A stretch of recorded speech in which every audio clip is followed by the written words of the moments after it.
Yippee-ki-yay, motherfucker. Eh ben non seulement t'es vulgaire, mais t'es ordinaire en plus. Dick Laurent is dead. Bonjour ou bonsoir à toutes et à tous, chères auditrices et chers auditeurs. Bienvenue dans ce nouveau numéro de Transmission, le 38e épisode. Aujourd'hui, je suis encore une fois bien entouré avec Manuela à ma droite. Hello Olivier. Julien Rombaud devant moi. Salut Olivier. Et Lucien Alflands qui est là à ma gauche. Salut les gars. Alors aujourd'hui un programme chargé, on a 4 films au programme et non des moindres puisque on va parler dans l'ordre du cas Richard Jewell, le film de Clint Eastwood. On enchaînera avec Une vie cachée de Terrence Malick. Puis il y aura le film Uncut Gems qui est sur Netflix. Et on finira par Les Enfants du Temps, le film animé de Makoto Shinkai. Mais vous l'avez réclamé à corps et à cri, chères auditrices, chers auditeurs. On va commencer aujourd'hui avec un jeu. Ouais. Le jeu s'appelle Mon Clint, ma bataille. Oula. Alors, vous allez prendre... J'ai préparé 4 petits papiers, messieurs. C'est pas très radiophonique Olivier ça. Ouais, non, je sais, mais alors Lucien commence. Alors, il a pris son papier, vas-y, Lucien, lis-moi ce qu'il y a dedans. Année 80, 4 sur 7. Ça veut dire que Clint a réalisé 7 films lors des années 80. Tu dois trouver 4 films qu'il a réalisés dans les années 80. Ah. C'est chaud. La relève, c'est les années 80. Non. L'homme des hautes plaines, c'est fin 70. Non, c'est pas un film avec un orang-outan, je te rassure. Non, et c'est pas un film non plus qui se passe au Tibet. Ah, putain, j'en vois. C'est pas Kundun. Hein. Je crois que j'ai vu tous les Eastwood sortis à ce jour, mais alors là, comme ça. Bon, eh bien, je dois te dire que tu as perdu comme une merde. Complètement là pour le coup. Ah. Mais je vais pas faire mieux, tu sais. Il y avait au moins Bird. Oh putain, Bird. Alors, Manuel Haas. Année 2000, 5 sur 9. Voilà, tu dois sortir 5 films qu'il a fait dans les années 2000. C'est vachement plus facile Ouais, ça. là je pouvais m'en sortir, mais avec ce que je vais avoir là, je vais pas m'en sortir. Dans les années 2000, donc Mystic River, Créance de sang, Grand Torino, non c'est Grand Torino, c'est 2010. 2008. Qu'est-ce qu'on a derrière? Mémoire de nos pères, Lettre d'Iwo Jima. Ok, c'est bon, t'as gagné. Million $, baby. Et maintenant, monsieur Julien Rombaud. Année 90, 4 sur 8. Vas-y. Ben, Il y a déjà impitoyable. ces trois chefs-d'œuvre. Impitoyable. Space Cowboy. Non. Non. Attends que je Il réfléchisse. y a un film avec un acteur qui a un peu disparu, je crois, en ce moment. Ouais. Un mec Qui- qui devait tu veux tourner dire pour qui Ridley vient- Scott, puis hop, il a disparu. Ah oui, avec Kevin Spacey, tu veux dire? Ah oui, non, je pensais à un autre acteur qui a un peu disparu. Une adaptation d'un roman. J'allais dire Sur la route de Madison. Oui, Sur la route de ça fait Madison, 2. bien sûr. Ok, ça fait 2, il m'en reste 2. Un film avec ton acteur préféré. C'est qui mon acteur préféré? Russell Crowe. Non, mais même genre. Un autre Kevin. Kevin Bacon? Non, Kevin qui? Costner.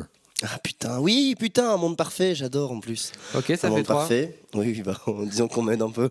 Voilà, ça fait 3,5. Il y avait la relève. Il y avait la relève qui avait été citée par Lucien il y a quelques minutes. Eh bien, donc je dois dire que Manu a gagné ce soir. Et pourquoi donc ai-je commencé par ce jeu si amusant? Parce qu'on va commencer tout de suite sur le nouveau film de Clint Eastwood, le cas Richard Jewell. Let's get a new tape going. All right, Richard, here's what we're gonna do. We need a voice exemplar. I want you to say into this phone, there's a bomb in Centennial Park. You have 30 minutes.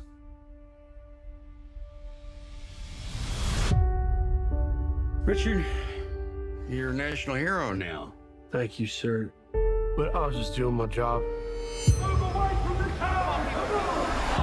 You always look at the guy who found the bomb, just like you always look at the guy who found the body. Jewel fits the profile of the lone bomber. A frustrated white man who is a police wannabe who seeks to become a hero. We're running it. You're a suspect. You don't talk. I talk. Say it. I don't talk. This might be the only way to clear your name. I want you to say, there's a bomb in Centennial Park. You have 30 minutes. À 89 ans, Clint Eastwood a donc encore réalisé un nouveau film, son 8e sur la décennie 2010, après Au-delà, J. Edgar, Jersey Boys, American Sniper, Sully, le 15h17 pour Paris et La Mule, dont on avait parlé ici. Cette fois, le scénario du film est écrit par Billy Ray, scénariste du dernier Terminator Dark Fate. Un scénario inspiré d'un article titré American Nightmare, The Ballad of Richard Jewell, écrit par Mary Brenner pour Vanity Fair. À l'origine, ce projet, donc le cas Richard Jewell, devait être réalisé par Paul Greengrass, avec Jonah Hill dans le rôle titre et Leonardo DiCaprio dans celui de son avocat. Finalement, on retrouve les deux acteurs au générique, mais comme coproducteurs. Le film raconte l'histoire de Richard Jewell, un agent de la sécurité très zélé qui vit avec sa maman dans un modeste appartement à Atlanta, en Géorgie. Le film se déroule lors des Jeux Olympiques de 1996. Un soir, alors que Richard surveille un concert en extérieur, il porte son attention sur un colis qu'il juge suspect. Grâce à son intervention, un périmètre de sécurité est dressé autour du colis piégé et le pire est évité lors de l'explosion, malgré de vies à regretter. Dès lors, les médias vont élever Richard au rang de héros local avant un violent retour de bâton lorsque celui-ci est suspecté par le FBI d'avoir tout manigancé. Richard Jewell est interprété par Paul Walter Hauser, repéré notamment dans I, Tonya en 2017, mais aussi Katie Bates dans le rôle de sa maman, Sam Rockwell dans celui de son avocat, Olivia Wilde en journaliste entreprenante ou encore John Hamm en inspecteur du FBI. La photographie est signée du Québécois Yves Bélanger qui a travaillé avec Jean-Marie Vallée, Xavier Dolan ou déjà Clint Eastwood sur La Mule. Alors, monsieur Haas, qu'as-tu pensé de ce nouveau Clint ? Que du bien, Olivier, hein, tu sais. Tu sens déjà la provocation là ou pas ? Allez, vas-y. C'est un film qui s'inscrit complètement dans la continuité de la filmo récente de Clint Eastwood, sur les héros ordinaires de l'Amérique, à la fois parce qu'il s'inspire à nouveau d'une histoire vraie, à nouveau il questionne la frontière entre l'homme et son statut de héros, ce qui peut l'apparenter à celui qu'on avait chroniqué ici à Transmission, c'est qu'effectivement on est face à deux personnages qui ont passé du statut de héros à celui de suspect. Mais pour le coup, la nouveauté dans ce film-ci, c'est un personnage qui est d'une certaine façon prisonnier d'un certain idéal et d'une image de l'Amérique qu'il a et qui va finir par le desservir. C'est un portrait d'un homme qui va peu à peu être amené à comprendre que son patriotisme, l'amour de son pays, ne va pas obligatoirement de pair avec un respect aveugle des institutions. Donc voilà, et c'est aussi, je pense... une des premières fois que je vois ça chez Eastwood, un grand film sur la frustration. Cette reporter qui est en quête d'un scoop, qui est frustré de ne pas avoir son scoop. Cet agent du FBI qui est frustré parce qu'il doit surveiller un parc et en plus il rate son moment de gloire qui est de déjouer un attentat. Et ils vont appliquer en retour cette grille de frustration au personnage de Richard Jewell et... construire un personnage qui ne serait que frustration non suspicieux, alors qu'en fait, ils ne font que projeter leur frustration sur ce personnage-là. Très bien, merci Manu. Je suis plutôt d'accord avec ce qui a été dit. Je trouve qu'il y a une très belle première scène qui est un peu un modèle narratif de comment introduire deux personnages, comment les présenter sans que ce soit too much, appuyé, trop bien expliqué. C'est bien joué, c'est bien écrit. Je trouve que très vite on est en empathie avec les deux personnages principaux. En fait, je trouve qu'il y a une fluidité narrative dans le film. Je trouve que évidemment que tout est très bien mis en scène et que ça avance.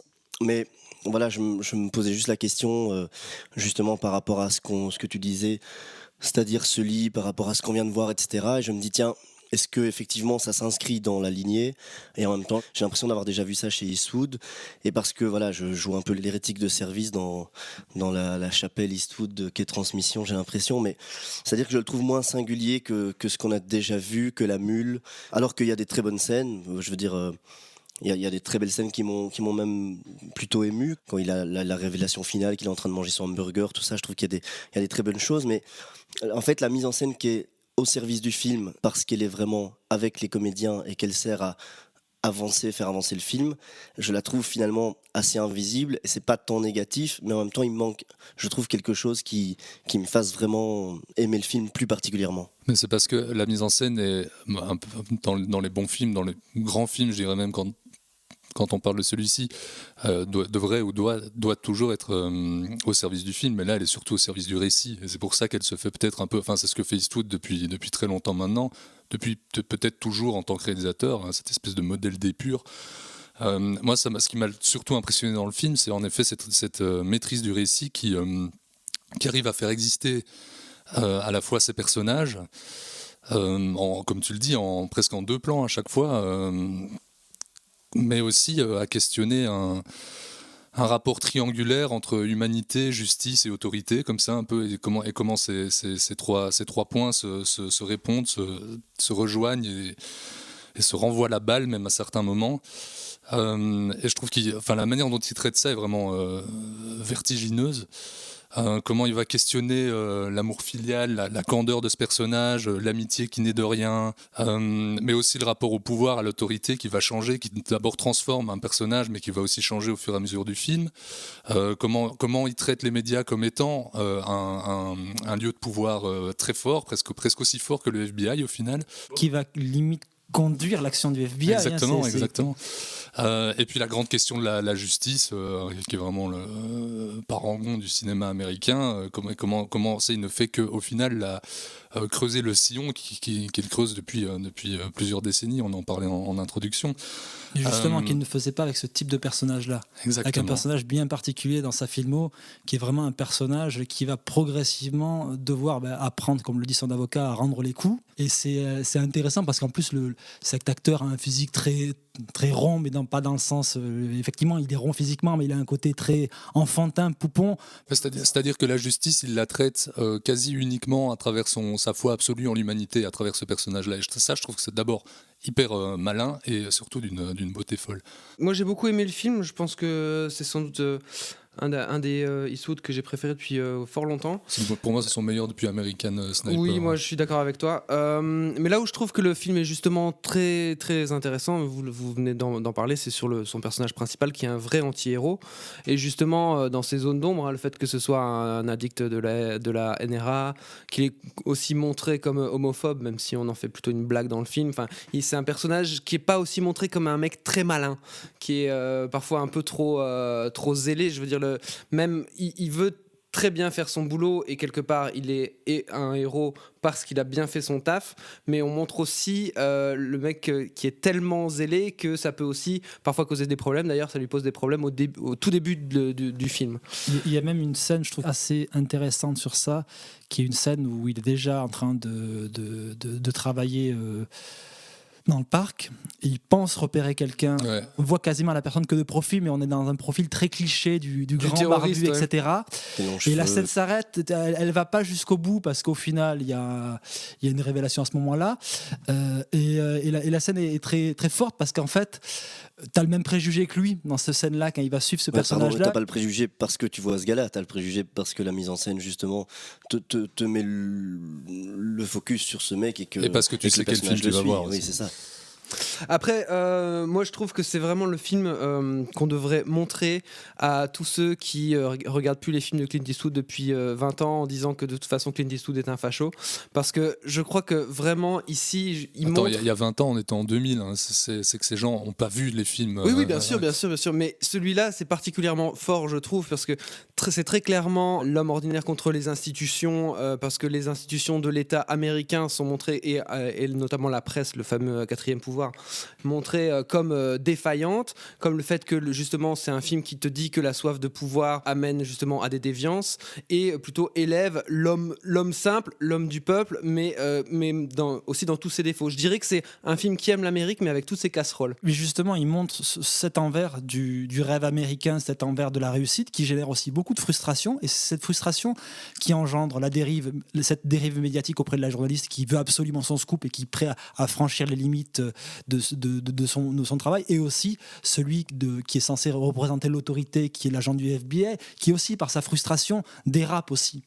À la fois il reconstruit un héros à échelle d'un prolo, quoi, d'un personnage ordinaire, et à la fois il montre qu'on a besoin de ça, mais qu'on est aussi en train de le détruire par d'autres aspects.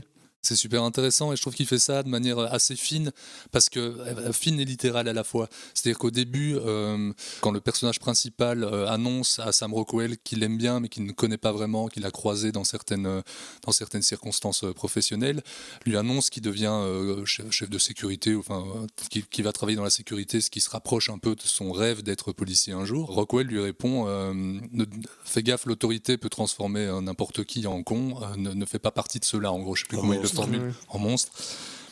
Et tout le film en fait décortique un peu cette phrase-là, Et à la fin du film, sans spoiler, à la fin du film, il y a une confrontation et on pourrait croire que Sam Rockwell, à ce moment-là, va réitérer ou va appuyer. Et en fait, non, parce que le trajet du film a changé cette pensée-là dans un sens comme dans l'autre et en fait rend le truc purement anti-manichéen et extrêmement malin et fin.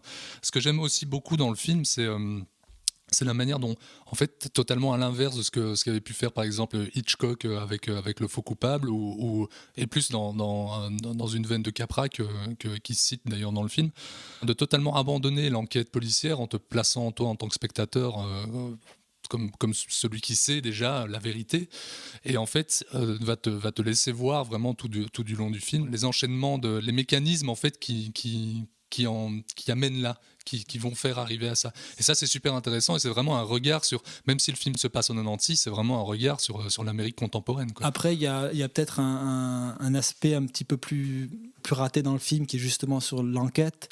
Les 3 séquences de fin, de rédemption en fait, du personnage d'Olivia Wilde, où elle refait le trajet, elle va réinterroger le gars du FBI et elle se retrouve confrontée à la mère à la conférence de presse. Je trouve que ça ne fonctionne pas de manière émotionnelle, la bascule de ce personnage-là.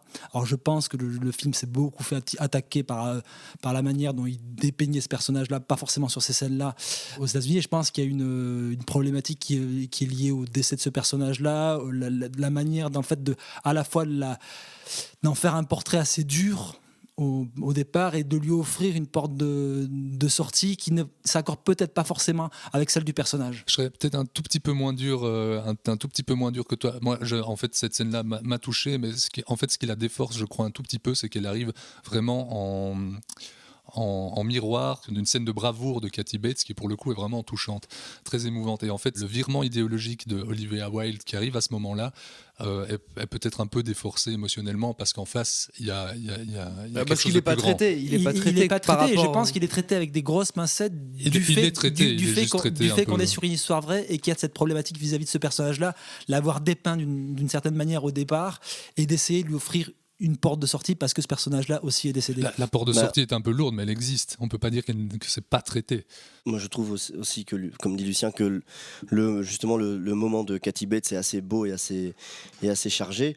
Après, je voulais rebondir tout à l'heure sur le rôle des médias dont on parlait et à quel point justement c'est astucieux comment Eastwood décrit ça, c'est-à-dire la façon dont évidemment tout le monde élucubre à partir d'une fake news, à partir de juste une suspicion, comment tout va se répandre comme une traînée de poudre et très très vite, et comment effectivement cet héros ordinaire il se retrouve piégé dans quelque chose de beaucoup trop grand pour lui.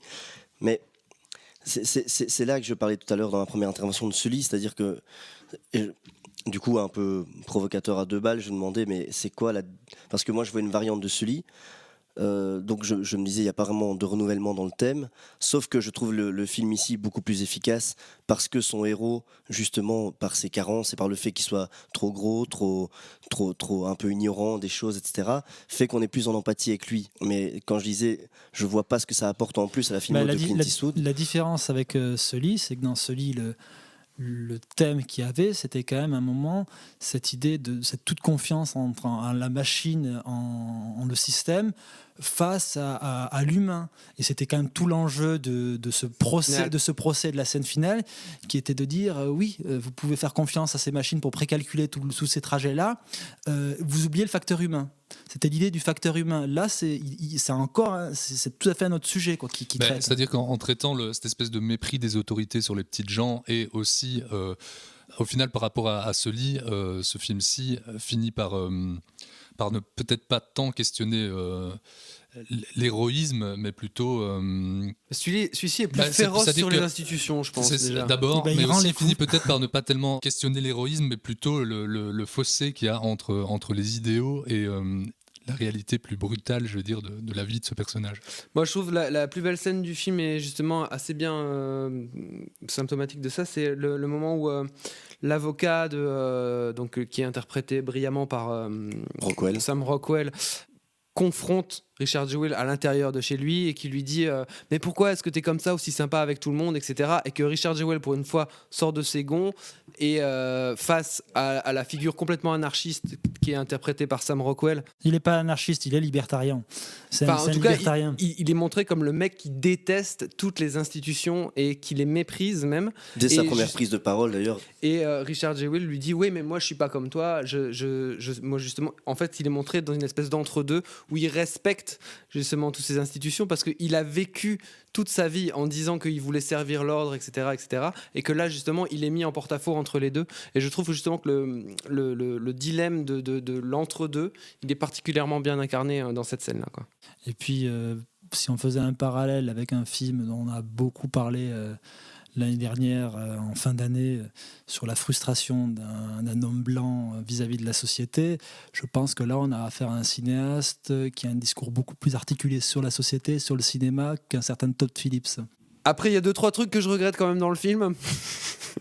La Macarena. Je suis pas super fan de l'utilisation de la Macarena, même si ça a le mérite d'ancrer le film dans une époque. Et pourtant, Et d'ancrer dans le personnage, dans le côté un peu médiocre de John Hamm en train de surveiller ce pauvre truc. quand je parlais de construction de personnages en quelques plans, là on est en plein dedans et la Macarena aide à ça. Alors Ouais. après qu'on n'aime pas le morceau, ça, c'est une autre question. Non, mais c'est par pas contre, ça. c'est Justement, c'est tu important dans la l'aimes pas narration comme du John film. Hamm qui a pas envie Exactement. d'être là à ce moment-là pour se retrouver avec des gens en train de danser la Macarena à côté de lui, tu vois. Et ça permet aussi, c'est exactement ça, c'est vraiment la volonté première du film. Et ça questionne aussi. Moi, il y a un truc, je me suis posé la question, je te coupe vite fait, mais c'est Pas vite fait. C'est la musique. Très vite fait. La musique de Sandoval, je crois qu'en fait, c'est un truc qui m'hallucine chez les grands metteurs en scène, les grands cinéastes, les grands auteurs. C'est il change de compositeur à chaque fois et à chaque fois, enfin, il a beaucoup composé les musiques de ses films, mais là, ce n'est pas lui. Et à chaque fois, c'est quand même une musique purement eastwoodienne, c'est-à-dire c'est des gens qui arrivent dont l'œuvre même déteint sur leurs collaborateurs. Et je trouve la musique très bien utilisée. Et pourtant, on pourrait croire, si on ne voyait pas le nom de Sandoval au générique, que c'est une musique d'Eastwood. Et d'autre part, je suis pas fan non plus du rêve en mode flashback. Je suis d'accord. Là, pour le coup, je te l'accorde. Et Il est enfin, assez je comprends pas. Enfin, ça me dérange pas trop dans le film, mais je comprends pas très bien quelle est la volonté du metteur en scène quand il s'attarde sur les personnes qui sont effectivement décédées dans l'attentat. C'est-à-dire qu'il y a plusieurs scènes qui sont quand même assez insistantes sur une mère et sa fille qu'on voit qui vont se faire prendre en photo, etc. Et qui sont pas décédés dans l'attentat. Qui sont pas décédés en plus. Ah non, je pense la mère, à mon avis, il y a un des deux personnages. Non, la mère est blessée, mais on la voit vivante après. Oui. Ah ok, moi je pensais qu'on la voyait plus ce personnage-là. Et enfin bon bref, il y a autre chose moi qui me dérange, enfin qui me questionne dans le film, c'est la manière dont, en tout cas dans la scène de l'attentat, il va s'attarder sur des personnages même pas secondaires, plutôt tertiaires. À un moment, il y a un très long plan sur un père de famille qui filme avec son caméscope les événements. On s'attarde assez longuement sur une mère et sa fille qui se prennent en photo, et je comprends pas très bien quelle est l'intention derrière à ça. mon sens, c'est pour ancrer encore plus dans une banalité, dans le quotidien, de surtout pas rentrer dans un geste héroïque à ce moment-là. Et en fait, il te montre qu'il est en train de sauver des gens qui ont des activités tout à fait triviales. Mais c'est exactement ça, parce qu'il faut dire aussi qu'il y a une interaction avec le personnage. Ça, tu le dis pas. Ces personnages, on les montre en effet, mais à plusieurs moments, on voit Richard Jewell les pousser vers l'avant, en dehors de la zone la zone dangereuse de l'explosion. Donc c'est aussi une manière, comme le dit Manu, de montrer comment, enfin, la banalité et l'humanité de ce personnage. Pas. Pour rebondir sur les petites choses et les petites questions, les choses qui m'ont posé question, pardon, c'est mais c'est aussi pour faire parler Lucien et Manu qui sont passionnés de Clint Eastwood. Je comprends pas trop enfin, je comprends pas. Disons que je trouve qu'il y a un petit côté happy end à la fin d'une scène qui vient se clôturer, alors que le plan sur le portrait de Jewell fonctionne très bien et le reste pourrait être expliqué. C'est-à-dire qu'il adapte un fait réel. Oui, mais enfin, il peut très bien s'arrêter au moment où l'affaire est élucidée. Et j'en parlais plus tôt, cette scène, elle permet d'approfondir le propos même du film à travers son rapport ambivalent à l'autorité.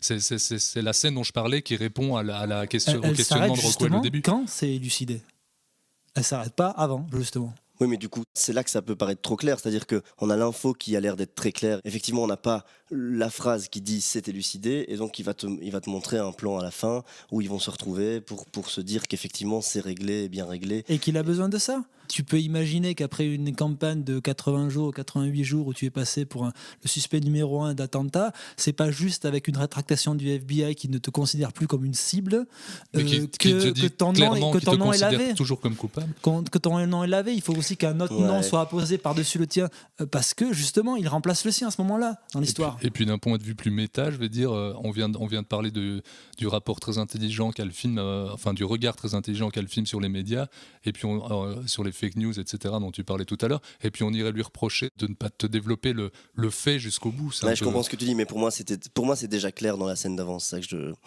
pour moi c'est pas déjà clair, c'est jamais dit. Tu peux pas le savoir si t'as pas lu d'article. Enfin, je veux dire, c'est aussi simple que ça. C'est-à-dire, si tu n'as pas cette scène-là, tu ne peux pas le savoir. Si tu n'es pas déjà au courant de l'histoire. Du point de vue de la mise en scène, où on sait très bien que c'est pas lui qui l'a fait de base. Oui, mais c'est justement ce que je disais, c'est que le film ne fonctionne que sur le mécanisme qui amène à. Et pour amener à, il faut aller jusqu'à A. Voilà. Très bien, merci messieurs. Je propose qu'on enchaîne tout de suite avec le film de Terrence Malick, Une vie cachée.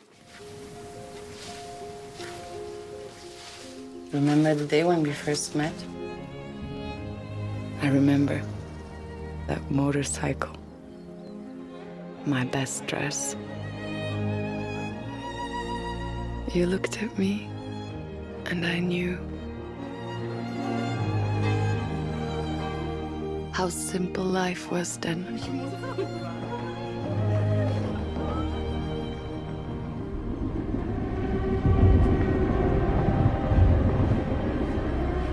What's happened to our country? We're killing innocent people, raiding other countries, preying on the weak.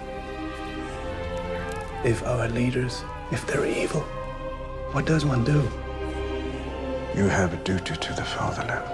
The church tells you so. You cannot say no to your race and your hope. You are a traitor.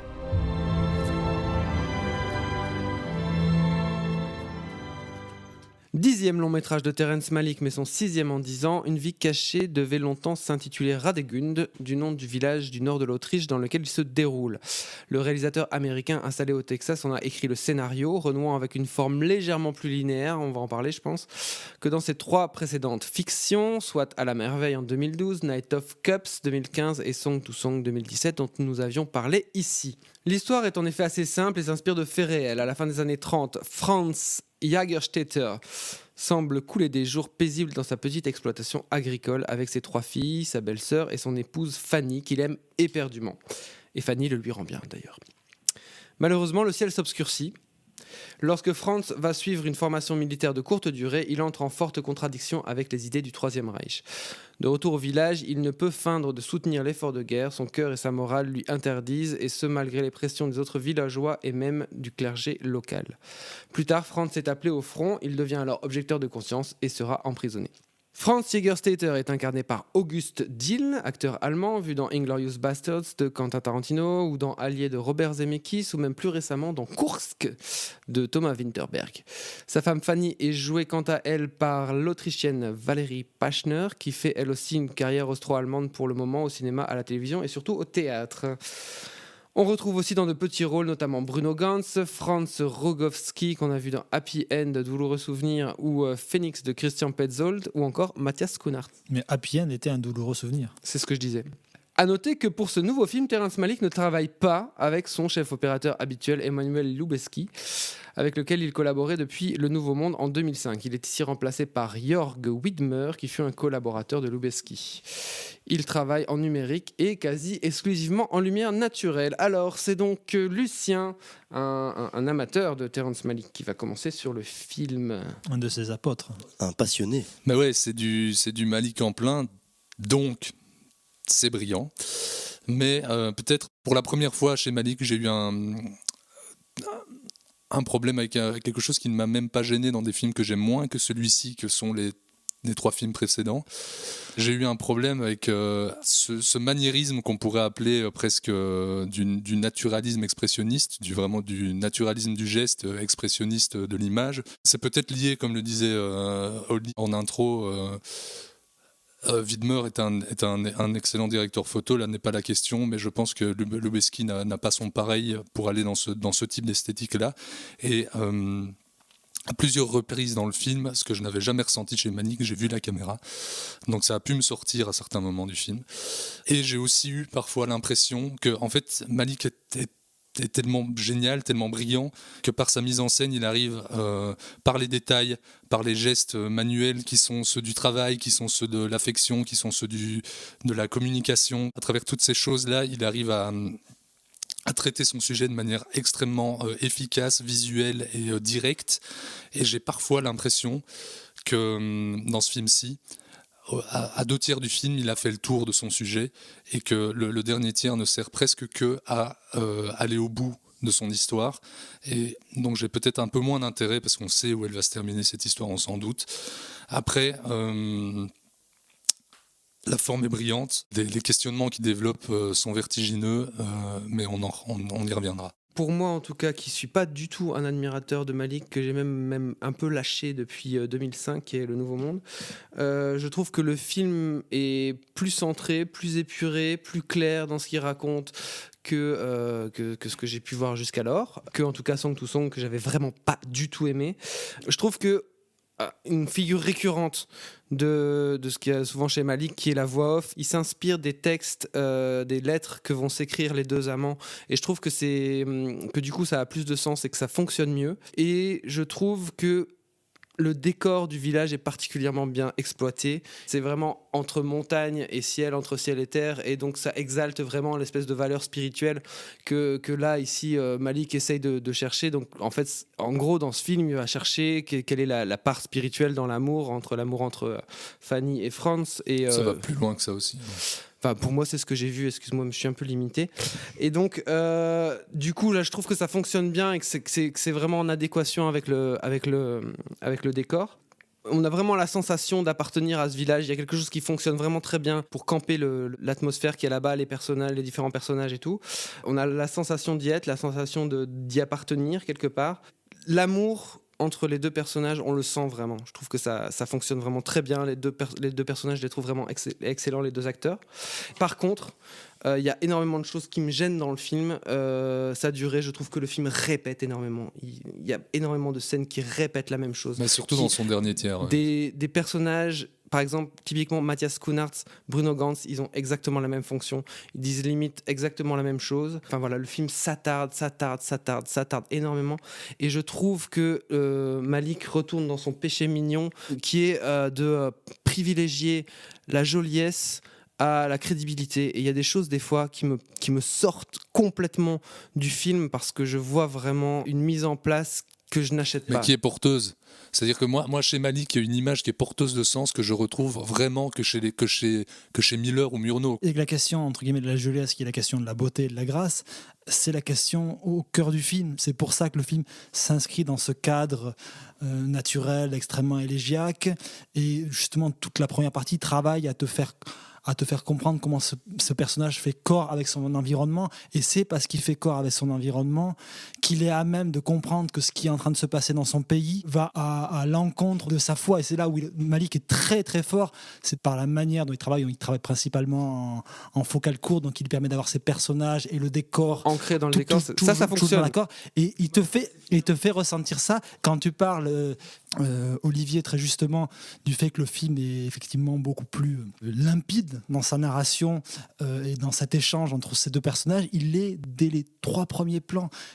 On voit le personnage affûter sa faucille, commencer à faucher. Sa femme arrive, elle affûte sa faucille, il fauche ensemble. Et c'est hallucinant comme il raconte des choses à travers le geste. Qui est directement là. Il y a un sens du détail chez Malik et qui n'est pas anecdotique, qui fait toujours sens, notamment, je pense à la manière, par exemple, dont est annoncée et retardée la mobilisation du personnage, avec ce personnage du facteur qui régulièrement passe le long de la maison, avec une ligne de fuite extrêmement rapide, puisqu'on est effectivement en courte focale, donc il traverse le champ de manière extrêmement rapide, puis au fur et à mesure ralenti, et quand arrive le moment fatidique, on n'entend plus que la sonnette. Tu as une économie comme ça narrative qui est extrêmement forte chez Malik. Ok, Julien ? Alors moi, je suis très en contradiction. Effectivement, j'entends la limpidité de la mise en scène, mais j'ai l'impression que ça dure 30 minutes et qu'après, c'est complètement insupportable pour moi. Je suis emmené par l'ampleur de la mise en scène et par voilà, effectivement, cette adéquation avec la nature, les paysages, tout ce qui est imposant. Il y a quelque chose de l'ordre du vertige, je trouve, entre comme tu disais, le ciel, les montagnes. Enfin, il y a quelque chose qui nous emporte vraiment dans ce champ, dans ces profondeurs. Voilà, une espèce de symphonie pastorale, visuelle, c'est très fort. Mais vraiment, alors pour le coup, je trouve que ça s'enferme très vite et que le film, comme tu le dis, Olivier, répète pendant 2 heures quelque chose qu'on a compris pendant 1 heure. Ce qui m'embête, c'est que cette forme, pour moi, prend vraiment le pas sur... alors on va pas être d'accord, mais prend vraiment le pas sur ce qui est de l'ordre du jeu, que les personnages n'existent très peu, à part le personnage principal. Qu'est-ce que tu appelles le jeu ? En fait, je trouve qu'il y a très peu de scènes. Bien sûr, il y a une narration qui est un trajet. Du début à la fin, il y a un trajet de personnage, mais je trouve qu'il y a très peu de scènes entre les acteurs. C'est exactement le travail de Malick. Je te coupe, mais en fait, c'est ça qu'il fait depuis. Après Badlands, c'est ça qu'il a commencé à faire. Éventuellement les Moissons du ciel. Mais à partir de là, c'est-à-dire que Malick arrive à te faire en un plan sur une main dans une nuque ce que n'importe quel autre cinéaste aurait pris une scène de 3 minutes à développer. C'est-à-dire que lui, il arrive à te faire comprendre tout le rapport que tu as entre ces deux personnages en un caressement ou une petite frappe derrière la tête. Et c'est là, quand je cite Murnau, Miller, c'est là que je sens vraiment l'image qui porte un propos. Et ça, je trouve qu'on ne retrouve ça que chez les génies, vraiment. Moi, je trouve que ça empêche totalement, en fait, justement, du coup, l'émotion d'arriver. Alors, pour toi, à mon avis, l'émotion vient visuellement et dans ce qui se passe en 2-3 plans ou en 2-3 gestes. Mais j'ai l'impression que les scènes ne sont pas des scènes, mais sont des petites vignettes qu'on nous montre très vite. Sauf qu'elles construisent quelque chose. Elles viennent par strates, s'accumuler, se répéter. Et justement, quand je te parle de la scène... se répéter énormément. Oui, mais justement, par exemple, la scène du facteur, elle est symptomatique de ça. Il y a plein de mouvements cycliques au sein du film. Au début, tu as donc cette herbe très courte. Et le moment où arrive la guerre, tu retrouves les personnages submergés par des herbes très hautes, etc. Et tu as une préscience de ce qui est en train d'arriver. Et c'est une limpidité. C'est là où, quand même, où Malick se pose là dans les grands cinéastes contemporains. Il y en a peu qui travaillent le langage du cinéma de cette manière-là. C'est vraiment un narrateur et un inventeur de forme. Il y a même un moment, plusieurs fois, est filmé sur un mur en allemand, je vais très mal le prononcer, mais Sproken verboten, donc parler est interdit. C'est-à-dire, chez Malick, la parole importe peu, et c'est vraiment uniquement par l'image qui va faire transparaître ses idées et ses questionnements. Et en fait, il te le dit directement à toi en tant que spectateur en filmant ce truc-là. Et c'est pas uniquement dans la diégèse du film, c'est aussi pour te raconter quelque chose directement à toi. À toi, Julien Rombaud. Moi, cette ampleur visuelle, finalement, elle se change pour moi en un écrin qui empêche les choses d'affleurer. Parce que on filme une dispute, ça dure 10 secondes. On voit juste un plan parce qu'il n'y a pas besoin de plus. Tête contre tête. Mais moi, en fait, ça m'empêche l'émotion d'advenir. Alors, on est des spectateurs différents, probablement, mais il y a une scène où il est frappé, je finis juste là-dessus, il est frappé dans la prison, elle pourrait être très forte, et en fait, elle est mise en cut, en recut, en insert, elle est très hachée. Et du coup, je ne vois que la forme et je suis pas avec ce personnage. Mais je pense que, après, c'est un positionnement effectivement de spectateur que tu as. Je pense que si tu t'abandonnes au film, tu te laisses emporter. C'est un film aussi qui te demande de lâcher prise et d'être dans l'ordre de la sensation. Si tu t'arrêtes à cette idée, je n'ai qu'un instant fugace de ça, effectivement, tu vas être frustré parce que tout le début du film, et je pense en plus toute l'installation du film, te demande ça, d'embrasser la nature comme le personnage l'embrasse. Et en plus, c'est un film qui est extrêmement clair parce que très tôt, tu sais ce qui va définir le conflit du personnage, qui va être le fait qu'effectivement, il ne pourra pas transiger sur ça. Je comprends ce que tu dis, Julien. Je comprends ta frustration du fait de ne pas avoir de vrai, quelque part, des enjeux complexes qui peuvent se nouer dans une scène avec 2 personnages et d'avoir une vraie scène construite. Voilà. Et en effet, ici, il fonctionne différemment parce que c'est une accumulation. Je suis pas exactement d'accord, Lucien, quand tu dis qu'il dit plus avec une main sur une nuque que une scène de 10 minutes dialoguée chez Bergman. Moi, je suis pas d'accord 2 avec ça, minutes. mais Je parlais pas de Bergman. enfin voilà, je trouve que c'est autre chose. C'est un autre niveau de narration et c'est juste deux choses qui sont différentes. Après, une autre ce que je manière de disais, c'est faire, que quoi. juste moi, quand je vois la nana qui se sert de son métier à tisser et que je vois très bien qu'elle sait pas s'en servir, ça me sort du truc. Quand je vois la nana qui Parce qu'Olivier sait très bien comment on se sert d'un métier à tisser. eh ben, détrompe-toi. Ce qui me dérange, c'est l'empilage. Enfin, justement, là, ça fonctionne par couche, mais pourquoi est-ce que des fois, t'as 15 fois la même couche, quoi? Le fait qu'on la rejette dans le village, putain, c'est bon, on a compris, quoi. Et après, elle est quand même sympa, elle donne quand même des choux raves à sa voisine qui est plus pauvre qu'elle. Ok, putain, on l'a compris aussi, quoi. Ça dure, et on te le redit, et on te le réexplique, et on te le réexplique. On te le réexplique pas, on te le montre. On te le réexplique pas. On te le montre beaucoup, on te le montre beaucoup. Mais parce qu'on brasse large et qu'on essaie de traiter des sujets qui vont un peu loin. Alors oui, je suis d'accord, il y a certaines choses sur lesquelles il revient. Et comme je disais dans mon introduction, ça ne me dérange pas du tout, en tout cas dans les 2 premiers tiers du film. Sur la fin, j'ai l'impression que tout ça ne tient plus que de la narration, ce qui n'est pas inintéressant évidemment au cinéma, mais peut-être ici me parle moins. En tout cas, c'est moins ce que j'attends du cinéma de Terrence Malick. Après, c'est quand même dingue comment il arrive justement avec peu de paroles et à travers l'action et l'image à te questionner toi en tant que spectateur sur qu'est-ce que sont les idéaux, à quoi servent-ils, sinon à ta propre intimité. Il questionne cette intimité idéologique-là, mais aussi à travers le politique, à travers le religieux, qui va questionner le libre arbitre et les conséquences que ça a sur le monde, sur nous. C'est quand même assez vertigineux. Et il va convoquer tous les plus grands penseurs de Camus par l'absurde, à Nietzsche, à Lévinas ou à Heidegger pour la droiture morale, pour le côté du martyr, sur les questions de qu'est-ce que représente, qu'est-ce qu'est le mal, ainsi que tous les rationalistes. Il va te faire dialoguer ses images à lui avec les images de Leni Riefenstahl sur du Bach. Dans l'histoire du cinéma qui fait ça, il y en a peu. Hein. En tout cas, on parle beaucoup de paroles épurées, du fait qu'il n'y a pas de dialogue. Il y a quand même aussi des choses qui sont justement très fortement assénées, comme j'ai noté des phrases, il y a tout des questions, les persécutés ont-ils atteint le royaume, ton Dieu est cruel, etc. Il y a tout un passage comme ça, c'est très sentencieux et pour le coup, après c'est pas si sentencieux que ça, c'est des questionnements a priori. Okay. Est-ce que ces questions n'arrivent pas par elles-mêmes dans ce qui se passe Je pense que tout le film est tout un cheminement de par son effet de répétition, d'empilement, de par sa longueur, et qu'il t'amène aussi à te questionner sur toi-même jusqu'où tu serais prêt à aller. En tout cas jusqu'à 2h56. Putain. Ben moi honnêtement c'est 2h56 que je n'ai pas vu passer parce que je trouve que c'est un film effectivement totalement sensitif. C'est un film qui est en 3D, que sans 3D je veux dire tu es complètement immergé dans ce monde-là et c'est... Oui ça fonctionne. Encore une fois on en revient à dire qui fait ça actuellement ? Quel est le cinéaste plus qu'actuellement qui a une voix aussi singulière dans le paysage du cinéma actuel pour un film qui est extrêmement porté par une narration visuelle, se pose la question que la parole est quand même un acte et que une grande partie des protagonistes vont lui sortir « tu fais allégeance à Hitler et tu fais autre chose à côté ». Et lui refuse ce principe-là de se dire « non, ma parole est un acte en soi ». C'est à ça que je faisais référence quand je parlais du côté intime de l'idéologie, où ça commence, où ça s'arrête et qu'est-ce que ça représente. Et c'est en ça que je pense que le film est aussi extrêmement actuel et contemporain dans ce qui pose, parce que justement carrément. Dans un monde où la parole est autant dévoyée et aussi vide, il se pose cette question-là. Et aussi comment en fait la conscience dépasse le simple exercice de la réflexion, et particulièrement dans un cadre assez violent comme celui de la guerre, enfin quand on te demande un choix aussi radical. Et ça je trouve ça super intéressant parce que c'est ténu comme questionnement, mais c'est un questionnement que moi je ne m'étais jamais posé par exemple.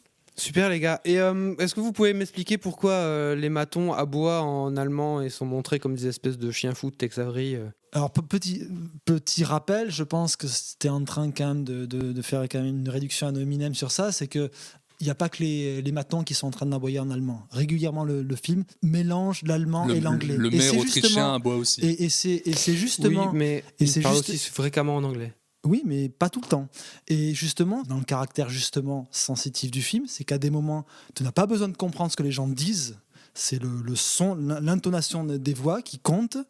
Et à des moments, il a besoin de te faire passer à un degré supérieur et donc te rendre intelligible un propos. Et on passe à l'anglais. Et est-ce que tu reproches ça au Temps d'aimer, au Temps de mourir de Douglas Sirk ou à n'importe quel autre film hollywoodien qui utilisait exactement les mêmes procédés ? Je pense pas avoir vu quelque chose d'aussi quand même appuyé Tranché. et je me demande ce qu'en pense un Allemand en fait. En fait, j'entends les arguments de sensitif et de se laisser abandonner de Manu quand j'ai pris la parole tout à l'heure. Je trouve ça bien, mais en fait, il existe des gens justement qui n'en ont pas envie de se laisser abandonner parce qu'on est aussi, bon, peut-être. Après, si on rentre dans une salle de cinéma en refusant de s'abandonner au film, je pense qu'il vaut mieux pas franchir le pas. C'est juste qu'à partir du moment où j'ai la sensation que c'est impossible de s'attacher à quelconque personnage parce qu'il n'a aucune substance, parce qu'il n'existe pas, parce qu'il y en a qui arrivent pour nous dire une phrase, qu'on ne les a pas vus avant, qu'on ne les revoit plus après ou pratiquement, je ne peux pas être avec eux. C'est-à-dire que ça participe à quelque chose de généralisé qui est que, c'est ce que je disais tout à l'heure, ils n'ont pas de substance. On demande de suivre des choses qui passent et qui fuient l'écran en fait. Je ne sais pas comment expliquer ça. J'ai l'impression pendant 2 heures de voir quelque chose de doloriste qui s'étend, qui dure. Alors là, pour le coup, je ne suis pas tout à fait d'accord sur le dolorisme du truc. C'est aussi, je trouve, un très très beau film d'amour et qui par instant peut être d'une légèreté. Je trouve qu'il y a des instants de grâce lumineuse qu'on voit rarement. La légèreté, elle est là pendant 30 minutes. Après, elle n'existe plus. Elle existe quand même à certains moments et elle revient à travers des... Mais il reste 2h30. Très bien, merci messieurs. Je pense que nous sommes irréconciliables. Donc je pense qu'on va aller faire chacun notre petit podcast de notre côté. Manu et Lucien iront faire Mission et nous on fera Trans. Ce sera beaucoup plus rigolo. Et on passe tout de suite au film Uncut Gems de Josh et Benny Safdie. I made a crazy risk, a gamble, and it's about to pay off. So I want the Celtics to cover. I want the Celtics halftime. I want Garnett points and rebounds. What do you know? I don't know. I just know. Well, I'll tell you what I know. That's the dumbest fucking bet I ever heard of. I disagree. Joshua et Ben Safdie sont frères et ils ont grandi à New York. Ils se font remarquer à la fin des années 2000 grâce à des courts-métrages tournés chacun de leur côté, puis en tandem avec le long-métrage Lenny and the Kids, connu aussi sous le titre Daddy Long Legs en 2009. En 2017, les frères Safdie marquent un premier gros coup sur la scène internationale avec Good Time, un polar avec Robert Pattinson qui leur vaut une sélection cannoise. Comme c'est le cas depuis leur deuxième long Mad Love in New York en 2014, Uncut Gems est coécrit avec le scénariste et réalisateur Ronald Brownstein. Ce nouveau film raconte l'histoire d'Howard Ratner, c'est Adam Sandler, un bijoutier new-yorkais qui importe illégalement une sublime opale d'Éthiopie pour la mettre aux enchères. Mais un de ses clients, le basketteur Kevin Garnett, s'éprend de la pierre et lui emprunte. Et certes, l'opale semble galvaniser les performances du basketteur qui dès lors peine à la rendre à Howard, ce fameux bijoutier. Dommage pour notre héros qui comptait sur la vente de la pierre pour rembourser son beau-frère Arnaud à qui il doit une coquette somme d'argent. Initialement prévu pour Jonah Hill, le rôle d'Howard échoua finalement à Adam Sandler, je l'ai dit. La photographie est signée Darius Khondji. Le montage par Benny Safdie lui-même et son co-scénariste Ronald Brownstein. Enfin, notons que comme pour Good Time, la musique aux sonorités électroniques du film est composée par Daniel Lopatin, plus connu sous le nom de Oniotrix Point Never. Le film est sur Netflix, il n'est pas sorti en salle chez nous, mais il a bien marché aux États-Unis, je crois. Il en a raté des films, Jonah Hill, récemment. Pour moi, Uncut Gems, c'est tout à fait un film de son époque, parce qu'il est anxiogène, il est brouillon, il est bordélique, il prend totalement acte de la confusion qui nous tape aujourd'hui et dans laquelle on se trouve.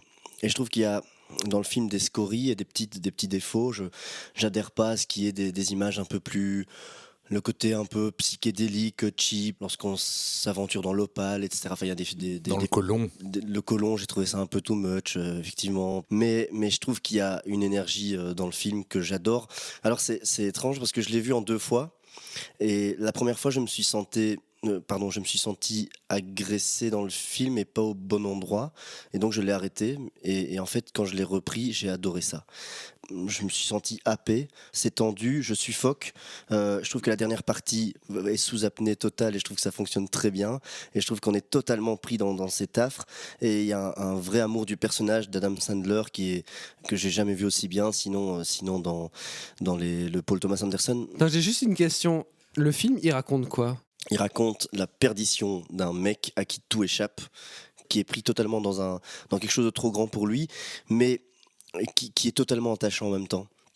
Et je trouve que c'est cet attachement-là qui est... Parce qu'ils ont ça pour les losers, les frères Safdie, ils l'ont déjà eu avec Robert Pattinson dans le précédent. C'est quelqu'un qui foire sa vie, mais qui la foire bien, qui la foire avec panache. Et qui on est n'est pas chez les attachant Coen non plus. Hein. On n'est pas chez les Coen, mais enfin le personnage de Ward, il est quand même vraiment pathétique, il est quand même vraiment foireux. C'est un loser fini, mais niveau attachement, c'est quand même moins bien écrit que chez les Coen. Mais c'est là que je trouve, quand je dis que c'est brouillon, c'est qu'il est très malaisant, enfin il met mal à l'aise, il en fait trop et il est pénible. Mais je trouve quand même que quand tu le vois chialer, ou qu'il ait la gueule en sang avec ses grandes dents qui lui vont pas. Tu dis que c'est un film en phase avec son époque. Et en fait, moi, ce qui m'a peut-être le plus dérangé dans le film, c'est que j'ai l'impression que c'est un film qui est totalement en retard, quoi. C'est un film qui est moins contemporain que pourrait l'être After Hours de Scorsese, auquel le film fait assez ouvertement référence, j'ai l'impression, et qui est sorti, si je dis pas de conneries, 86, voilà, milieu des années 80, quoi. Donc le côté contemporain, à part dans l'utilisation des smartphones qui sont filmés de manière totalement banale, je ne le vois à aucun moment. Et dans la musique que je trouve excellente, mais excellente à écouter, qui n'apporte absolument rien, qui même pour moi déforce très régulièrement l'action. Même l'utilisation de Kevin Garnett. Alors si tu veux raconter quelque chose sur ton époque à travers les étoiles, etc., tu le fais avec The Weeknd, pourquoi pas. Kevin Garnett, c'est quoi aujourd'hui ? Tout le monde l'a oublié. Tout le monde l'a oublié à part les fans de NBA. Enfin, je veux dire, il y a un truc, pour moi, c'est vraiment un film qui arrive en retard. C'est marrant parce que j'ai vu After Hours il y a 2-3 mois. Finalement, je ne l'ai pas trouvé si anxiogène. Ici, je suis vraiment... Enfin, le dernier tiers du film, je suffoque complètement à me dire, merde, est-ce qu'il va s'en sortir ou non ? Parce j'ai l'impression que par l'utilisation justement des technologies et des trucs, il est complètement niqué de toutes parts, il pourra jamais s'en sortir comme ça. Moi je trouve que c'est plutôt un film, c'est pas un film anxiogène, c'est un film assourdissant. C'est un film qui répète tout au long de son métrage qui vocifère constamment, qui est brouillon. Effectivement, tu parlais d'un aspect brouillon, mais c'est ça la grosse problématique du film. C'est un film qui est sous mise en scène régulièrement. Cet aspect brouillon fait qu'à des moments, tu as des incohérences complètes dans le trajet des personnages. Il y a notamment une scène vers la fin du film où le personnage de Howard est maintenu par 2 hommes de main au-dessus d'une fenêtre. Tu as typiquement, à ce moment-là, mais un truc de débutant en termes de construction d'une scène. La fenêtre est obstruée par une photocopieuse. On a le personnage de Arnaud, qui est son beau-frère à qui il doit de l'argent. Donc on a clairement un gros plan qui nous montre le malaise de ce personnage-là vis-à-vis de la situation qui est en train de partir en sucette. Les mecs empoignent Howard, l'amènent vers la fenêtre, sauf que là, il y a la photocopieuse, tu sais pas pourquoi elle est là, parce que ça n'a jamais été amené auparavant, parce que le découpage est hyper brouillon. Et là, tu as un plan éclair dans le montage qui montre Arnaud enlever cette photocopieuse, et le plan suivant, non, le jetez pas par la fenêtre. Mais tu te dis, ce personnage est débile. Il y a un problème de construction spatiale des choses, et le film est constamment comme ça. Pour moi, c'est un film qui est complètement épileptique dans son montage, qui n'est régi que sur un seul registre et un seul rythme, et qui à un moment me pose un problème dans la construction des personnages, parce qu'à un moment, je n'y crois pas. Et quand tu me parles de Adam Sandler n'a jamais été aussi bon, il faut avoir jamais vu aucun film d'Adam Sandler auparavant pour dire il a jamais été aussi bon depuis quoi ? Depuis le Paul Thomas Anderson. C'est quoi ce snobisme vis-à-vis du cinéma d'Adam Sandler ? Je trouve que c'est pour le coup un film qui a beaucoup d'attributs du cinéma d'Adam Sandler. Le rapport à la maladie dès le départ du personnage, puisque dès le début du film, ce personnage se questionne sur un problème qu'il a au côlon, qui est désamorcé dans une scène complètement bordélique au milieu du film. C'est quelque chose que tu as dans Funny People de Judd Apatow. Ce rapport par rapport aux personnages qui sont constamment pris dans le flux des choses et qui courent après leur vie et qui la ratent, c'est un thème récurrent des films d'Adam Sandler, et je trouve qu'il l'a fait de manière beaucoup plus touchante auparavant que dans ce film-là. Pour moi, ce film-là, il est justement sauvé par le talent d'acteur d'Adam Sandler, mais certainement par l'écriture des frères Safdie. Les seuls moments où je m'attache au personnage, c'est peut-être l'histoire d'amour entre le personnage de Howard et la vendeuse de son magasin, où la mise en scène est un peu plus posée, on est moins dans ce montage épileptique où on est constamment en train de le suivre, et à un moment, moi l'attachement vis-à-vis du personnage qui ne fait que conneries sur conneries, j'ai quand même un peu de mal. Alors je connais assez mal, enfin pas assez bien en tout cas la filmographie de Sandler que pour pouvoir rebondir là-dessus, mais par contre tu parlais tout à l'heure de montage épileptique un peu crétin. Moi j'ai à plusieurs moments eu l'impression qu'ils avaient fait avant le tournage ils avaient découpé le film de manière plus ou moins correct, je veux dire, et qu'au montage ils se sont dit merde, on n'a pas cette énergie qu'on veut, on va rajouter des plans, et comme s'ils avaient tourné un peu des plans aléatoires en se disant comme ça on aura cette latence là, je veux dire, au montage. Et il y a un moment où vraiment en effet il y a des scènes qui deviennent totalement illisibles parce qu'elles ne sont pas pensées comme mais même pour l'enchaînement de plans qu'on te montre. Incohérente, quand je te dis la scène dont je viens vous parler, ce moment où il est balancé hors de l'immeuble et tenu par les pieds, en un plan complètement de 3 secondes, on voit le personnage faire quelque chose de totalement incohérent entre l'action qu'il a avant et l'action qu'il aura après. C'est un problème de découpage, de mise en scène qui flingue complètement mon identification et mon émotion que je dois avoir dans cette scène-là. Après, pareil que Lucien, effectivement, j'aurais peut-être dû dire que je n'ai jamais vu Adam Sandler comme ça. Il reste que, pour le coup, moi, je ne l'ai jamais vu comme ça. Et je crois que c'est justement parce que il y a, en plus de ce que j'ai pu voir dans ses précédents films, moi, une couche bien plus dramatique et bien plus perdue de ce qu'il est. Donc, moi, je suis absolument pas d'accord vis-à-vis de ça. Quand je parle de snobisme, je m'adresse pas à toi, mais c'est en général sur la réception du film, où tout d'un coup, il y a peut-être la campagne des Oscars qui a joué sur ça, de mettre énormément en avant le contre-emploi d'Adam Sandler. Moi, je trouve ça très bizarre de parler de contre-emploi, parce qu'en fait, c'est un personnage qui est très sandlerien, si on pourrait dire, parce qu'en fait il semble quasiment écrit pour lui, parce qu'il brasse beaucoup de thématiques dans certains de ces films-là, et moi je trouve qu'il le fait de manière moins forte que dans ses autres films. En fait, c'est moins intéressant, c'est moins puissant que dans certains autres films d'Adam Sandler. Mais en tout cas, je l'ai dit, il y a une frénésie, et c'est aussi cette énergie vitale. J'ai l'impression qu'il me fait fermer les yeux sur les faiblesses, mais ce qui se passe, c'est que je trouve que la forme, elle est en totale adéquation avec ce personnage, parce qu'elle est elle-même, et vous l'avez dit suffisamment bien, illisible parfois, en tout cas foutraque tout le temps, brouillonne, mais j'ai l'impression que ça fait corps avec son sujet, qui est Sandler, qui est incapable d'avoir prise sur quelque chose sans foirer, sans rater quelque chose. Moi, je pense que tu peux faire le même film avec un découpage beaucoup plus clair et beaucoup plus limpide que celui-là. Je pense qu'à un moment, c'est vraiment par ce mode de narration qu'ils affadissent leur film et qu'ils ne l'élèvent pas. Mais Good Time était plus clair, il me semble. Je n'ai rien compris à ce film. Je ne comprends pas ce que ce film veut me dire. En fait, le fait que ce soit aussi bruyant, aussi surexcité, aussi tout le temps sur le même rythme comme ça, avec des mecs... Il faut dire quand même ce que c'est que le film. C'est un film qui est surdécoupé, quasiment à 80% du temps en gros plan, avec des mecs qui gueulent dans des téléphones ou qui gueulent entre eux, et des mecs qui gueulent au-dessus des dialogues que le mec est en train de parler. Et t'oublies de dire un truc avec une musique par-dessus qui en plus... Ouais, voilà. Enveloppe le film encore d'une couche par-dessus, quoi. C'est en ça que je parlais de la confusion. Qui est super bien la musique, mais qui est insupportable dans le film, quoi. C'est en ça que je parlais de la confusion totale qu'il y a dans le film. Et de l'époque, c'est qu'on est saturé d'écran, de musique, d'images, de trucs. Oui, et donc là, saturé ici en plus de gros plans, saturé de couleurs, saturé de vulgarité, saturé de néon, machin, saturé, ce qui fait qu'au bout d'un moment c'est hyper fatigant, et surtout c'est sur le même rythme tout le temps. Donc le mec il est à fond, enfin genre à 600% tout le temps, donc au bout d'un moment ça devient hyper lassant. Il y a quelques petites accalmies quand même. Par exemple, quand il va voir l'ancien appartement, enfin l'appartement où sa femme doit être partie, quand il est avec son fils, etc. Justement, c'est les rares trucs qui fonctionnent avec sa fille. Avec en effet son amante. Des fois, il y a un truc qui se noue. Mais moi, je ne sais pas quel est justement par rapport à mon affect par rapport à ce personnage-là. Je ne sais pas si je dois détester ce mec, si je dois trouver qu'il est sympa quand même, tu vois.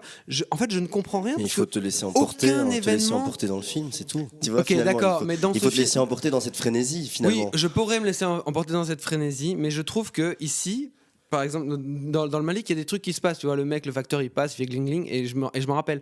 Ici, tout est tout le temps tellement sur le même truc que je ne sais pas trier mentalement, qu'est-ce qui est important de qu'est-ce qui ne l'est pas. Et donc du coup, je ne sais pas ce que le film me raconte. Qu'est-ce que le film me raconte sur les rapports nord-sud? Qu'est-ce que le film me raconte sur la vulgarité? Qu'est-ce que le film me raconte sur le règne de l'argent roi? Qu'est-ce que le film me raconte sur la famille? Qu'est-ce qu'il me raconte sur la judaïté? Je vois qu'il a envie de me dire des trucs là-dessus, mais je ne comprends pas ce que le film me dit, quoi. Mais quand même, donc une petite nuance, c'est que tu comprends ce qui se passe dans le film, mais tu ne comprends pas ce qu'il essaie de te dire. Exactement. Quand tu dis je comprends rien, je crois que tu exagères un peu. Je comprends le scénario, je comprends l'enjeu, mais en même temps, qu'est-ce qui est le plus important dans le film? Tout est tout le temps au même niveau. Sur donc, le même plan, ouais. Enfin, quel est le niveau auquel moi je dois me raccrocher? Quels sont est-ce qu'il y a une hiérarchie des événements dans ce film qui me fait aller sur un chemin de compréhension? Il y en a aucun. La hiérarchie qui est mise en avant, et c'est quelque chose que je trouve assez énervant dans un certain cinéma contemporain, c'est cette façon de mettre en avant des choses qui sont considérées, je vais dire majoritairement comme étant cool, et de fonder des films là-dessus. C'est un peu le problème que j'ai avec les frères Safdie. Mad Love in New York, ou je sais ça le titre, je sais plus exactement. Ouais. Ça c'est le truc avec les toxicos. Ben, c'est du Jerry Schatzberg cool, enfin contemporain et cool.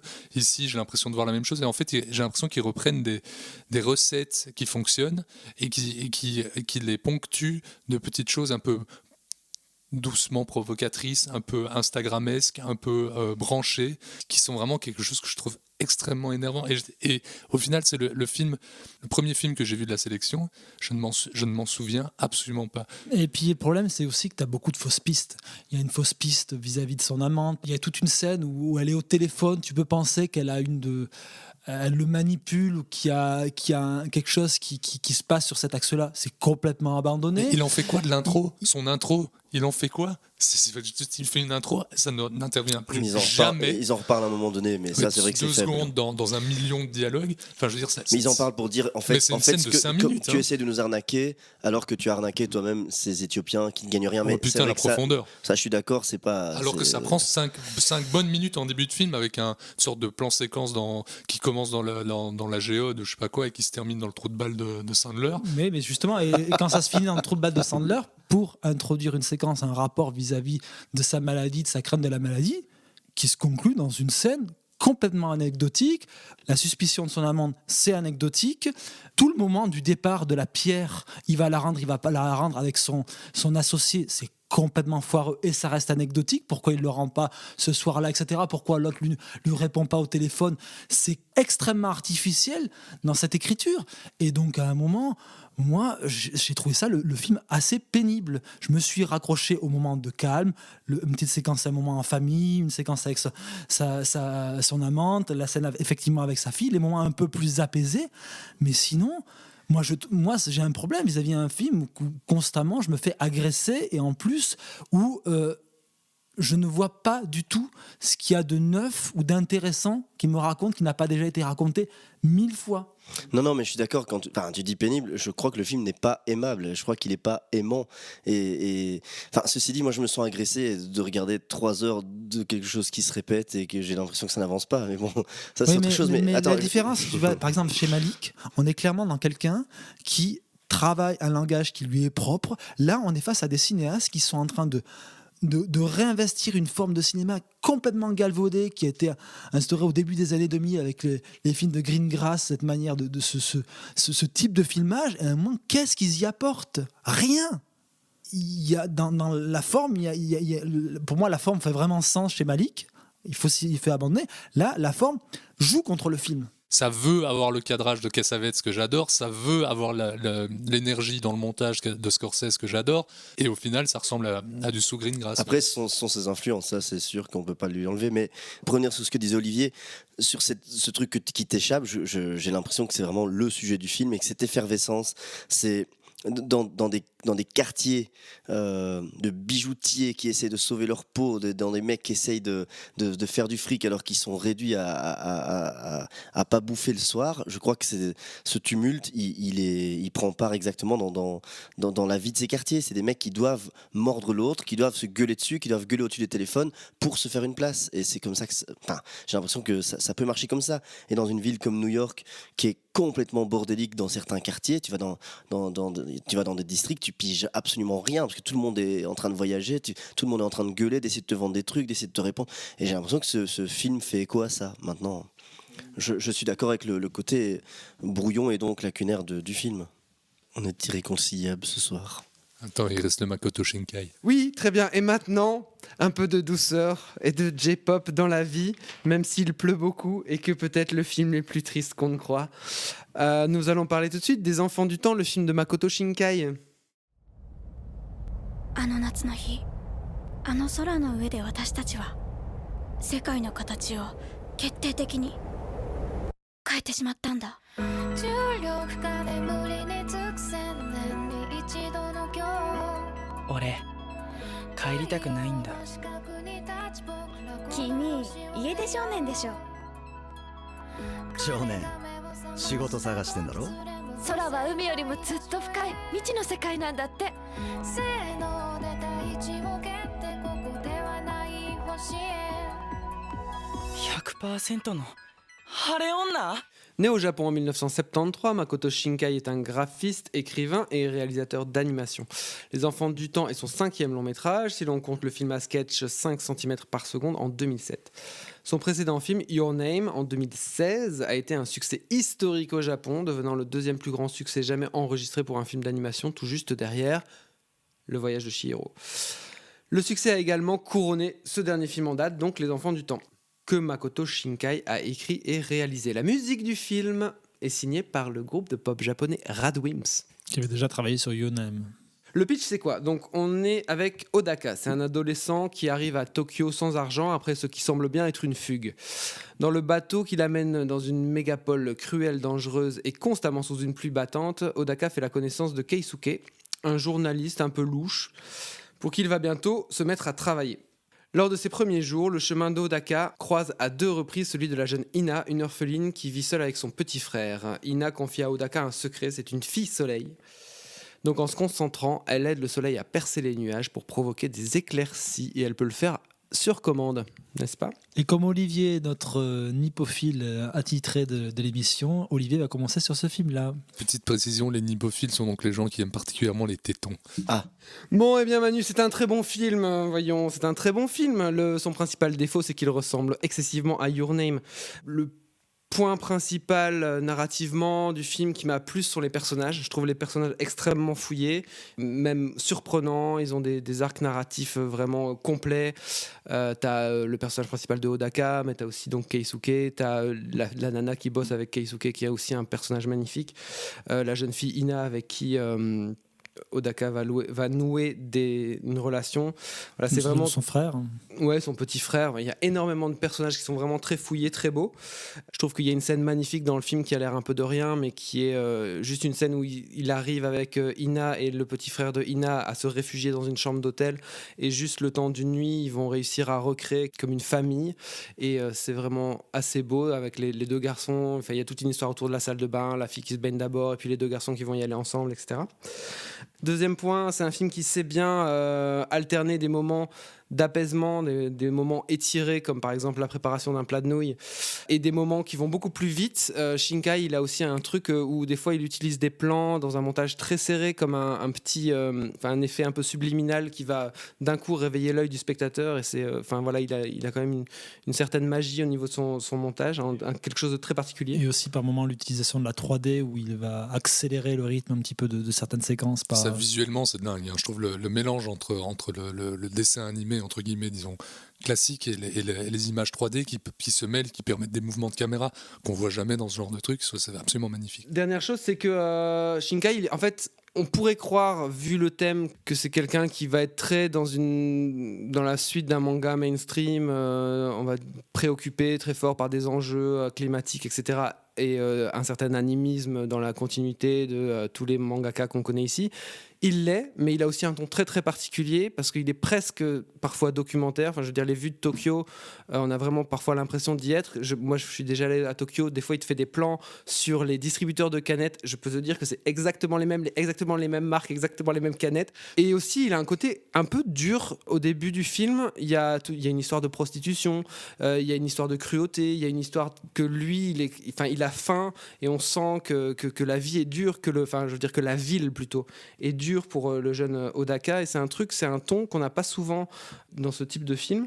Et puis, je trouve que le film, il a une morale finalement assez ambiguë. Oui, parce qu'on a beaucoup parlé du message écologiste du film, et le film, je pense, est beaucoup plus ambigu tout à fait. dans son propos, et c'est ça qui le rend... Beaucoup plus ambitieux, moi je dirais. Il est un peu plus moderne, il est beaucoup moins, justement, il n'est pas dans une forme de discours consensuel vis-à-vis de ça. Ah non, pas du tout. Parce que, en fait, malgré peut-être son discours écologiste qu'il porte, il le porte à hauteur de ses personnages et de ce que veulent vivre ces personnages-là. Et c'est ça, je trouve, là où le film est assez fort. Sur les dernières 5 minutes du film, il va quand même y avoir quelque chose qui va se passer dans le récit. Enfin, je pense qu'il faut quand même pas trop dévoiler.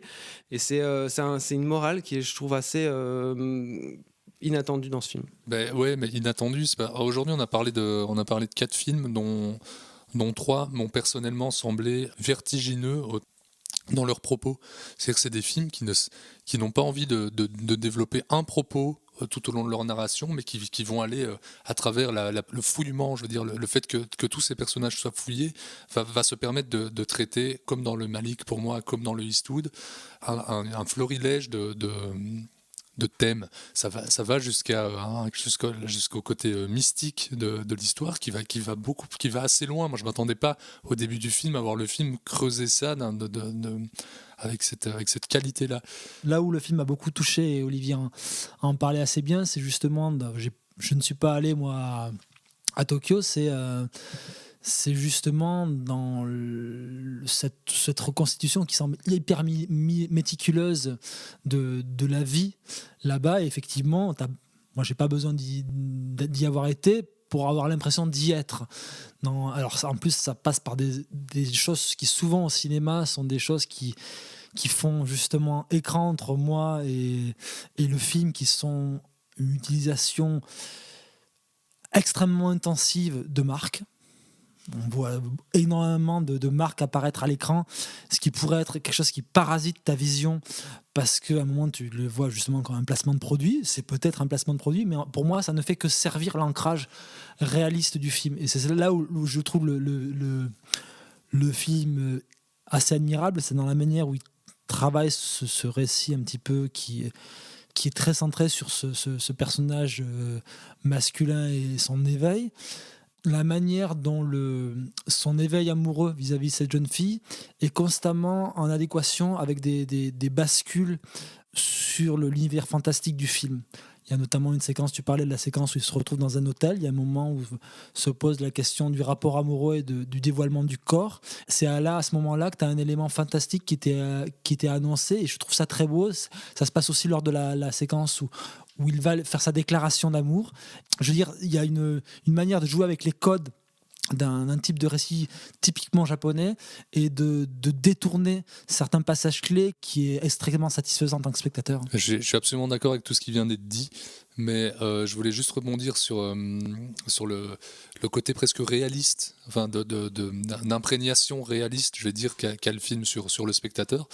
Et revenir sur ce que disait Julien, par exemple, tout à l'heure sur Uncut James, en disant que c'était un film purement contemporain. Et ben là, je sens une contemporanéité qui est beaucoup plus forte, beaucoup plus incarnée, entre autres, si on met vraiment les films en parallèle, dans le rapport au smartphone et aux écrans. Dans le film de Shinkai, ils ont vraiment une importance, ils font avancer l'intrigue, et comment dans Uncut James, pas. Ça m'a presque, à cet égard des écrans, ça m'a rappelé Parasite dans certaines utilisations, bien que les films n'aient rien à voir. Je trouve que le film prend vraiment corps, surtout dans sa deuxième partie. À partir du moment où ils sont poursuivis par la police, à partir du moment où vraiment il y a quelque chose qui se met en jeu, parce qu'ils sont et qui commencent à fuir tous ensemble, et non plus seulement lui. Je trouve qu'ils sont mus par quelque chose, ils sont en mouvement, et c'est là que ça devient encore plus intéressant. je trouve qu'il y a vraiment, Manu en a parlé un petit peu, je trouve qu'il y a vraiment des très très très beaux moments. Le film est bouleversant à certains moments. Ouais, il y a des purs moments de grâce, quand elle se déshabille à l'hôtel, etc. Bon, je vais pas trop spoiler, mais qu'on voit ce qui se passe entre deux, je trouve ça très très beau. Et puis c'est cette idée de l'amour absolu que lui a. Par exemple, il fait cette course sur les rails que je trouve aussi très belle parce qu'il est omnubilé complètement dans quelque chose. Il doit la voir, il doit la retrouver, il doit absolument la. Et je trouve ça assez fort. C'est marrant parce que la musique m'a semblé un peu too much et exagéré. La pop qui crie. J-pop. La quoi? La J-pop. C'est parce qu'on l'a pas, nous on l'a pas dans l'oreille, quoi. Mais je veux dire. Je pense que les morceaux servent la narration et servent le rythme du film. Ça c'est certain. Après, on peut dire que les morceaux, enfin, je sais pas, je pense que Oli n'est pas d'accord, mais les morceaux sont quand même vraiment difficiles à écouter. Après, c'est sûr qu'ils servent vraiment la narration. Ça, c'est clair. Si tu les enlèves, ça perd de son sens. Non, mais effectivement, je les mettrai pas chez moi quand je prends ma douche.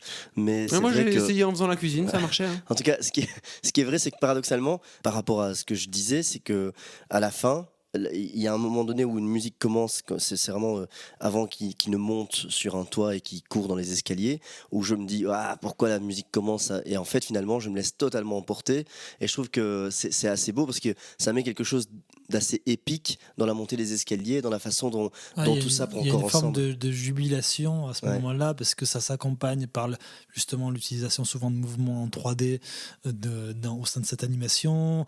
Il y a vraiment une sorte d'écriture qui converge aussi. D'émulation dans ces séquences clés qui fait que effectivement je suis pas très client de J-pop et je suis pas fan de typiquement des morceaux qu'il y a dans le film, mais j'adhère complètement à ça à ce moment-là parce que tous les éléments de la mise en scène participent à un moment à lâcher prise dans ces séquences-là qui sont souvent les séquences où on bascule vers des moments oniriques. Tout à fait. Et je commençais mon intervention en disant que le défaut principal du film, c'était qu'il ressemblait très fort à Your Name, ce qui est vrai. Your Name était plus virtuose dans sa narration. Dans la première heure de Your Name, c'était dingue ce que le film te posait en très très peu de temps. Il était vraiment très virtuose, mais s'éternisait beaucoup plus longuement à la fin dans des séquences trop mièvres. Ici, on a moins de virtuosité, je trouve, purement au niveau de la narration, même si ça présente énormément de personnages et énormément d'enjeux assez vite, mais c'est moins que dans Your Name. Mais la fin est je trouvais plus cohérente et moins étendue.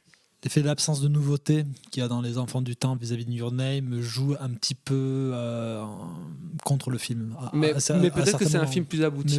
Mais ça, c'est quelque chose qu'il faudra voir avec le temps. Mais à soi aussi, peut-être la place de Makoto Shinkai dans ce que fait le cinéma animé japonais actuellement. Je pense qu'il a quand même un challenge sur son nouveau film de pas refaire encore un film trop proche de ces deux-là, quoi. Mais je pense il en avait fait d'autres avant qui étaient différents et qui étaient excellents aussi. Mais justement, mais je pense que la question de Your Name qui a été un succès monumental au Japon fait que effectivement peut-être que il y a un questionnement sur qu'est-ce qu'il va faire par la suite et qu'on est un peu dans un entre-deux avec Les Enfants du Temps, avec toujours cette voix très particulière qu'il y a dans le milieu de l'animation japonaise, mais effectivement avec des moments où tu as l'impression que pour le coup, là où dans ces autres films, il y avait vraiment une différenciation entre chacun de ces films et une évolution, là, il y a un effet de surprise que tu n'as plus parce qu'il y a beaucoup de ressemblances avec Your Name et tu attends de voir qu'est-ce qu'il va faire par la suite. Qui vivra, verra. Amen. Et maintenant, nous allons tout de suite écouter Harry Callahan qui a quelque chose à nous dire. Écoute, pourrieux, pour moi tu n'es qu'une merde de chien qui s'étale sur un trottoir. Et tu sais ce qu'on fait d'une merde de ce genre? On peut l'enlever soigneusement avec une pelle, on peut laisser la pluie et le vent la balayer, ou bien on peut l'écraser. Alors si tu veux un conseil d'ami, choisis bien l'endroit où on te chiera. Eh bien voilà, messieurs, maintenant l'heure est venue de passer à la dernière rubrique de cette émission. Nous allons passer donc au conseil. Julien Rombaud, je pense que tu as vu un beau film, dis-moi. Oui, un très beau film qui s'appelle La vie invisible d'Eurydice Guichemau, qui a gagné d'ailleurs le prix Un certain regard à Cannes.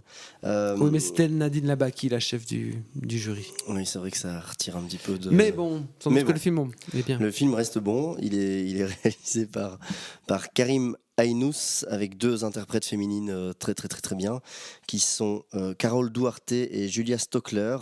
C'est un mélodrame sur 2 sœurs qui essayent toute leur vie de se retrouver. Manuelas, qu'as-tu à nous conseiller ?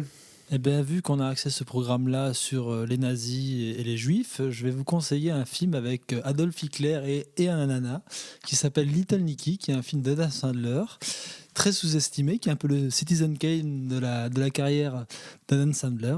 Donc, plus sérieusement, vu qu'il y a un énorme engouement sur le contre-emploi d'Adam Sandler chez les frères Safdie, et que sûrement pour voir ce film Uncut James, si vous nous écoutez, vous vous êtes abonné à un géant de la VOD, je vous conseillerais d'autres films qui sont présents au catalogue de ce service de VOD, puisque alors, je vous déconseillerais tous les films récents d'Adam Sandler qui ont été des films produits par, on va le dire, Netflix, qui sont pour le coup des films assez négligeables dans sa filmo, mais je vous conseillerais de revoir Rien que pour vos cheveux, de revoir Click, télécommander votre vie, qui sont des films bien plus satisfaisants, bien plus intéressants dans les thèmes qu'ils traitent, qui sont relativement similaires à ceux de Uncut James. Et voilà, et vous découvrirez que derrière ces dents blanches, Adam Sandler est un acteur un peu plus intéressant que ce que proposent les frères Safdie dans leurs films. On a compris que tu gardais une dent contre les frères Safdie, toi, par contre. Lucien ?